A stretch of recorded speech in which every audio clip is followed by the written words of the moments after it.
आज हम एक ऐसी लकड़ी की बनावट को रंगने वाले हैं जो अपनी कठोरता, टिकाऊपन और सुंदर प्राकृतिक पैटर्न के लिए जानी जाती है।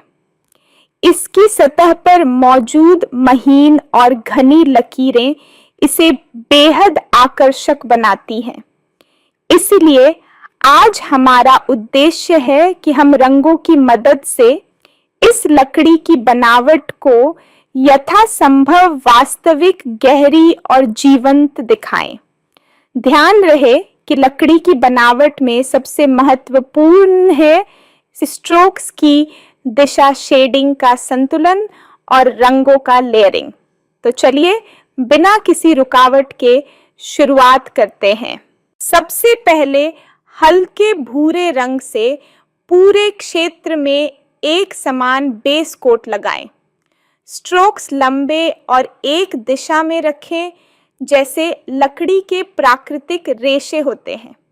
बेस कोट हमेशा मुलायम और बराबर होना चाहिए ताकि आगे की परतें अच्छी तरह से सेट हो सकें।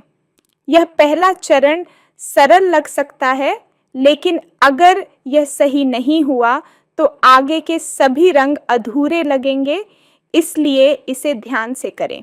अब हम थोड़ा गहरा भूरा रंग लेते हैं। इस रंग का उपयोग हम मुख्य रेशों को बनाने में करेंगे।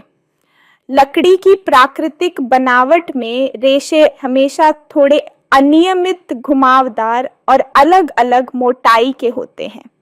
इसलिए कुछ लाइनें पतली रखें, कुछ थोड़ी मोटी और सभी को एक ही दिशा में रखें ताकि प्राकृतिक पैटर्न तैयार हो सके।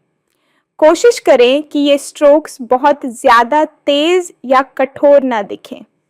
इन्हें हल्के हाथ से बाद में ब्लेंड करना होगा ताकि वे लकड़ी का हिस्सा लगें, अलग की गई लाइनें नहीं। अब हम डार्क वॉलनट जैसा थोड़ा और गहरा शेड लेते हैं। यह रंग लकड़ी की गहराई बनाने में मदद करेगा।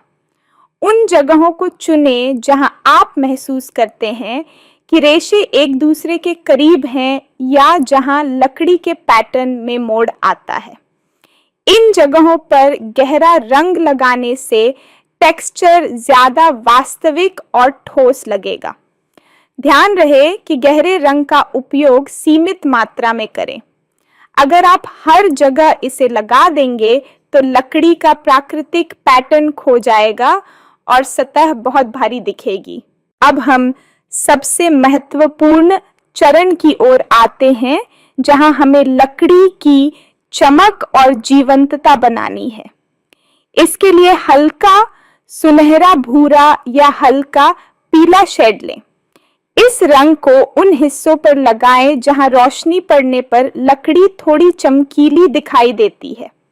यह चमक बहुत मुलायम और प्राकृतिक होनी चाहिए, इसलिए रंग लगाने के बाद तुरंत उसे हल्के हाथ से ब्लेंड करें। यह तकनीक लकड़ी को गहराई और ताजगी दोनों देती है।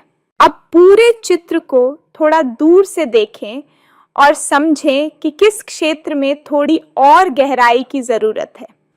उसके अनुसार डार्क ब्राउन या बहुत हल्का काला शेड लें और वहां पतली लाइनें या हल्के स्ट्रोक्स बनाएं। यह कदम लकड़ी की बनावट में मौजूद महीन दरारों या गहरे रेशों का एहसास देगा। लेकिन याद रहे, यह बहुत हल्के हाथ से करना है क्योंकि यह लकड़ी का सबसे नाजुक हिस्सा है और ज्यादा करने से पूरा चित्र कठोर लग सकता है। अब हम पृष्ठभूमि की ओर आते हैं। गहरी बनावट वाली लकड़ी को उभारने के लिए पृष्ठभूमि हमेशा साधारण और हल्की होनी चाहिए। आप हल्का ग्रे सॉफ्ट क्रीम या हल्के बेज रंग का उपयोग कर सकते हैं। बड़े और सहज स्ट्रोक से पूरे बैकग्राउंड को भरें ताकि वह मुख्य वस्तु को सपोर्ट करे, लेकिन ध्यान आकर्षित न करे।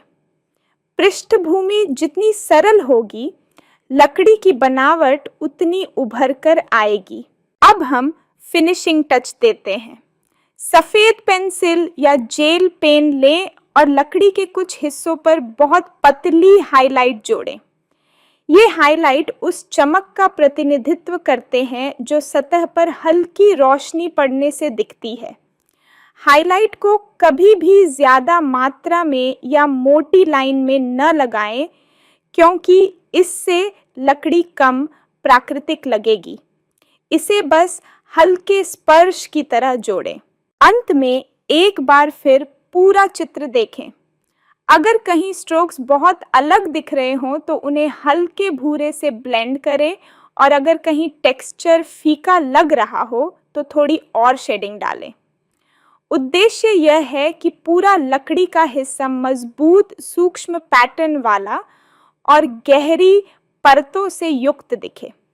अच्छी लकड़ी के टेक्सचर की पहचान उसकी चमक, गहराई और रेशों की प्राकृतिक दिशा में होती है।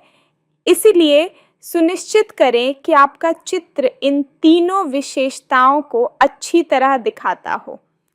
जब आप संतुष्ट हों तो आपका गोसेन आधारित आर्टवर्क तैयार है।